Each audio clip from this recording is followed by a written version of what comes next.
Assalamualaikum warahmatullahi wabarakatuh. Alhamdulillahillazi hadana lihadza wa ma kunna linahtadiya laula an hadana Allah. Asyhadu an la ilaha illallah wa asyhadu anna Muhammadan abduhu wa rasuluh. Allahumma salli wa sallim ala sayyidina Muhammad wa ala alihi wa sahbihi wa baraka wa sallam. Qala rabbi syrah li sadri wa yassir li amri wahlul 'uqdatam min lisani yafqahu qawli, amma ba'd.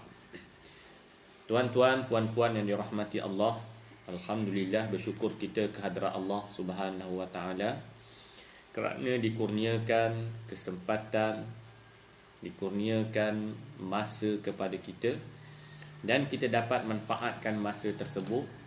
Di antaranya kita meneliti kembali kitab Penawar Bagi Hati dalam membicarakan berkaitan dengan kasih akan dunia. Jadi sambung kepada perbincangan kita yang lalu, muka surat 50 baris yang ke-6 dari atas. Qala al-muallif rahimahullahu ta'ala wa nafa'na wa iyyakum bi'ulumihi fid daraini amin ya rabbal alamin. Dan ketahui olehmu bahawasanya seperti adalah dunia itu dicela, demikian juga adalah ia perhumuan bagi akhirat. Tuan-tuan, tuan-tuan, tanda perhumuan tu maknanya ladang bagi akhirat. Jadi kita kena faham, tuan-tuan, walaupun dunia ini dicela, tetapi kita kena faham bahawa dunialah tempat untuk kita mencari akhirat, untuk kita menyediakan bekalan untuk akhirat. Jadi nak buang tak boleh, nak buang dunia tak boleh, kerana dunia adalah ladang bagi akhirat. Selagi mengetam engkau pada akhirat akan barang yang engkau tanam di dalam dunia daripada segala amal yang baik. Jadi kita mesti gunakan peluang hidup, tuan-tuan, di dunia untuk mencari kesenangan di akhirat. Sebagaimana disebut pada peristiwa Mi'raj, Nabi Muhammad sallallahu alaihi wasallam berjumpa dengan Nabi Ibrahim alaihi salam, di mana pada peristiwa tersebut Nabi Ibrahim telah berpesan kepada Nabi kita Muhammad sallallahu alaihi wasallam, khabarkan kepada umatmu.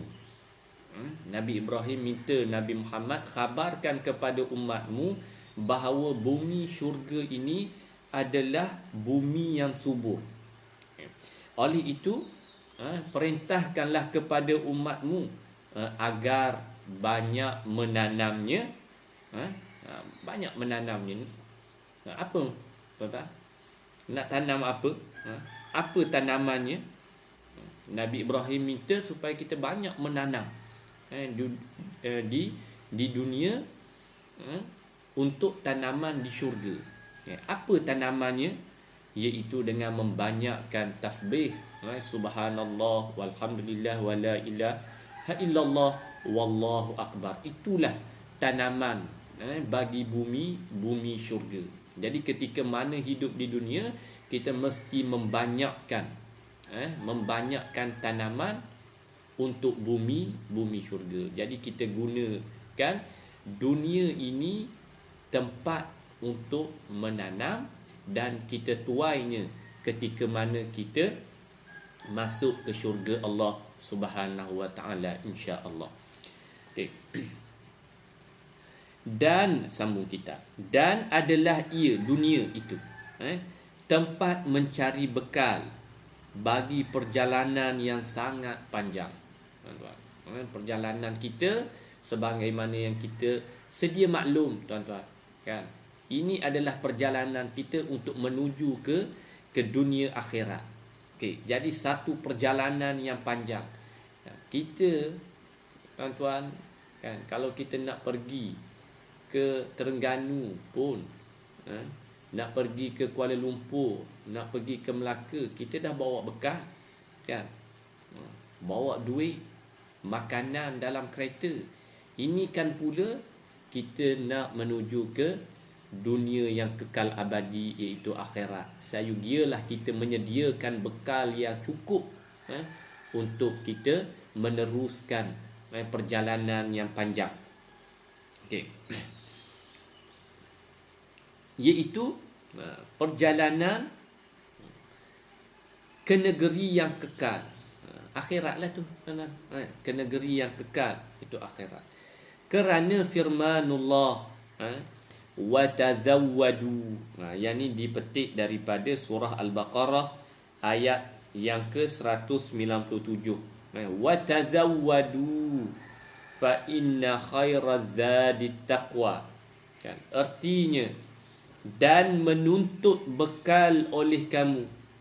Maknanya mencarilah bekalan oleh kamu. Bagi mereka yang mengaji, tuan-tuan, menuntut ilmu saraf, tuan-tuan, mereka akan faham apabila Allah Subhanahu Wa Taala menggunakan kalamnya wa tazawwadu di atas wazan ataupun acuan tafa'ul. Itu menunjukkan kepada kita mestilah bersungguh-sungguh. Sungguh-sungguh cari, bukan main-main, tuan-tuan. Wa tazawwadu atas wazan tafa'ul. Bersungguh-sungguhlah mencari bekal. Okey. Tengok tuan-tuan, kita kalau nak kita nak pergi ke Mekah pun kan, bukan main.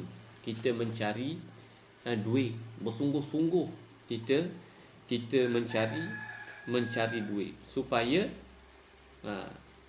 duit cukup untuk perjalanan kita ke Mekah. Ini kan pula negeri akhirat, tuan-tuan. Jadi mesti lebih lah, nak dibandingkan dengan usaha kita untuk pergi ke Mekah tu dengan usaha kita untuk dunia akhirat, tuan-tuan. Kerana bersungguh-sungguh mencari bekalan.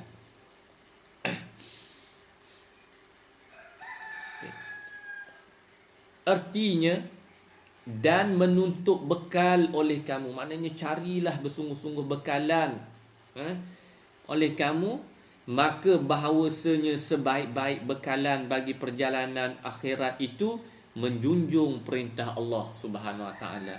Cara yang terbaik, tuan-tuan, ialah melakukan apa yang diperintahkan oleh Allah Subhanahu Wa Taala dan meninggalkan segala larangannya, dan menjauhkan akan larangan Allah Subhanahu Wa Taala.